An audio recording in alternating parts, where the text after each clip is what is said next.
വട്ടാനാവില്ലോടോ എനിക്ക്. നല്ല ആരോഗ്യമുണ്ടല്ലോ, പണിയെടുത്ത് ജീവിച്ചൂടെ? ഞാനും അന്തസ്സുള്ളൊരു പണി തന്നെയാണ് ജീവിച്ചിരുന്നത്. നിരന്തരം ഭർത്തൃപീഡനം അനുഭവിച്ചിരുന്ന ഒരു പാവ സ്ത്രീ ഒരിറ്റ ആശ്വാസത്തിനായി ഒരു രാത്രി എൻ്റെ മേടയിൽ വന്നപ്പോൾ ഈ നാട്ടിലെ നാറുകളെല്ലാം കൂടി ഞങ്ങളെ വളഞ്ഞിട്ട് പിടിച്ചു. ആ പാവ സ്ത്രീയുടെ ജീവിതം പോയി, എൻ്റെ പട്ടവും പോയി. അത് കഴിഞ്ഞ് ഞാനൊരു തിയേറ്റർ ലീസിനെടുത്ത് നടത്തി. രാത്രി അവിടെ ബ്ലൂ ഫിലിം കാണിക്കുന്നതെന്ന് പറഞ്ഞ് പോലീസുകാരെന്നെ ഒന്ന് പിടിച്ചുകൊണ്ടുപോയി. പിന്നെ ഞാൻ ലീസിന് റിസോർട്ട് തുടങ്ങി. ടൂറിസം വളരുന്നില്ല എന്ന് നിലവിളിച്ചിട്ട് വല്ല കാര്യമുണ്ടോ?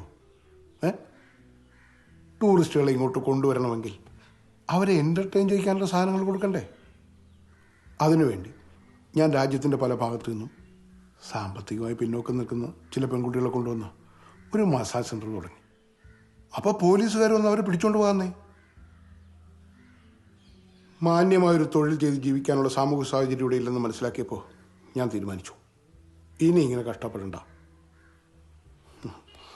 സമ്പത്ത് കാലത്ത് തൈപത്ത് നട്ടാൽ ആപത്ത് കാലത്ത് കായ്പത്ത് തിന്നാവുന്നാണല്ലോ പ്രമാണം. സത്യം പറയാലോ, ഞാനിരുന്ന പല ഇടവകളിലും പല സ്ത്രീകളെയും ഞാൻ ആശ്വസിപ്പിച്ചിട്ടുണ്ട്. ദൈവകൃപയാൽ അതിലെല്ലാം ആൺതിരികളാണ് പറഞ്ഞത്. അവരുടെ കല്യാണത്തിന് ചെന്ന് സ്ത്രീധനത്തിൻ്റെ പങ്കുപറ്റലാണ് ഇപ്പോഴത്തെ എൻ്റെ തൊഴിൽ. എന്താ കുഴപ്പമുണ്ടോ?